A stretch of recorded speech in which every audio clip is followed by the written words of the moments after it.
नमस्कार दोस्तों, alert Dungarpur news में आपका स्वागत है। मैं हूं प्रकाश बारोट, न्यूज़ रिपोर्टर डूंगरपुर। मैं आपके लिए खास खबर लेके आया हूं। सबसे पहले चैनल को सब्सक्राइबर करिए ताकि आपको और आपके भुगतान के बारे में पल पल की खबरें आप तक पहुंचती रहे। ढंगी पीड़ित परिवार के संस्थापक मदन लाल आजाद ने भुगतान के बारे में क्या बताया, आप भी सुने उनकी जुबानी से। होती हुई नजर आएंगे आपको।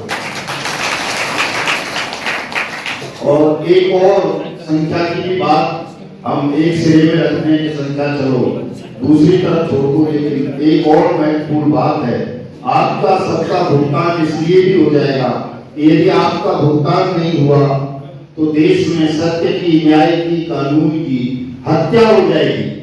और आप समझ सकते हैं कि सत्य की हत्या कोई नहीं कर सकता, चाहे वो कितना भी ताकतवर हो, प्रधानमंत्री हो, मुख्यमंत्री हो।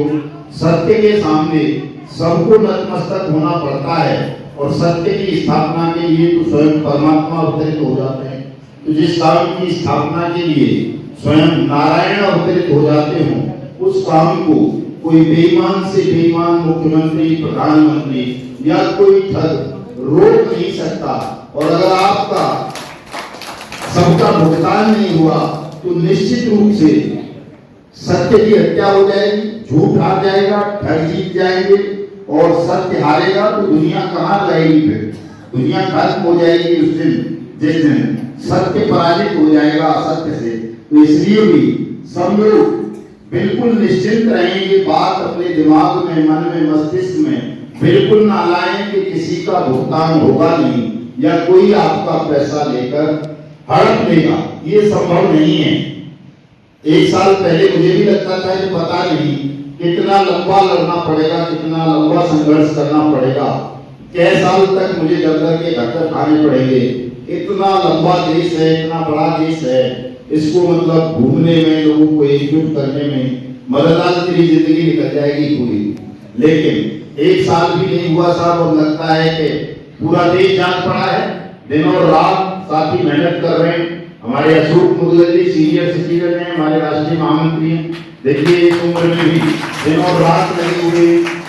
ब्रजमोहन योगी जी, मुझे जब पहली बार फोन पे बात हुई थी इनसे तो मुर्दे आदमी से बात हुई थी जो आत्महत्या करने जा रहे थे।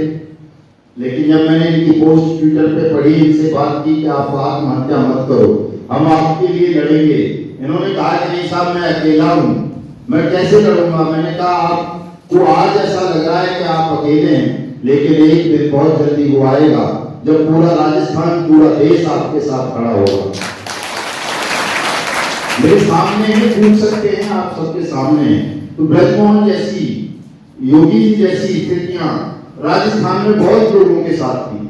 आदर्श क्रेडिट कोऑपरेटिव सोसाइटी के हजारों बुजुर्ग साथी, मजदूर साथी मुझे दिन रात फोन पे बताया करते थे, साहब मरने की स्थिति हो गई है, इतने लोग मर चुके हैं, पूरी जमा पूंजी डूब चुकी है, लेकिन वापस नहीं मिल रही। साईं प्रसाद के कितने ही लोग मुझे फोन करते थे, सहारा इंडिया वाले, समृद्धा जीवन वाले और दुनिया भर की वो लोग थे, और पता नहीं कौन कौन सी हैं साहब, संजीवनी, आपेश्वर, केतेश्वर, सैकड़ों कंपनीज और क्रेडिट कोऑपरेटिव सोसाइटीज के लोग मुझे अपना दर्द व्यक्त करते थे, कहते थे कि साहब कुछ करो, जल्दी करो। लेकिन मुझे लगता नहीं था कि इतना जल्दी ये सब हो जाएगा। लेकिन परमात्मा की कृपा ऐसी रही साहब, क्योंकि लड़ाई सत्य की थी, न्याय की थी, कानून की थी। आज आप उस मुकाम पर पहुंच चुके हैं, जीत के अंतिम छोर पर खड़े हुए हैं, जहां तमाम सरकारें आपके सामने झुक रही हैं और कह रही हैं कि हाँ हम आपका भुगतान करेंगे।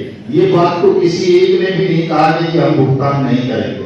शुरू में ऐसा कहते थे कि सरकार क्यों भुगतान करेगी, सरकार को पूछ के पैसा जमा किया था, सरकार के यहाँ पैसा जमा किया था।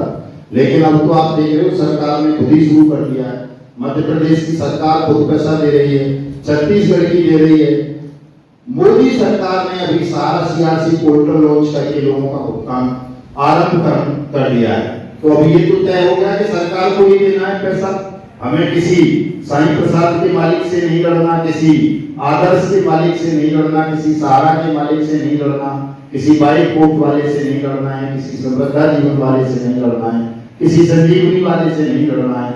हमें लड़ना किसी से नहीं है, भुगतान मांगना है, सरकार से मांगना है। जो पहले में जमा योजनाएं पाबंदी कानून 2019 के तहत भुगतान का अधिकार दिया गया है, हमें भुगतान की गारंटी का अधिकार प्रदान किया गया है। यदि किसी भी व्यक्ति का कोई भी पैसा किसी भी स्कीम में, किसी भी कंपनी या क्रेडिट कोऑपरेटिव सोसाइटी में फंसा है, उसे वापस नहीं मिल रहा, तो सरकार उसका पैसा वापस करेगी। हमें ये मांग निर्भयता पूर्वक सरकार के समक्ष रखनी है।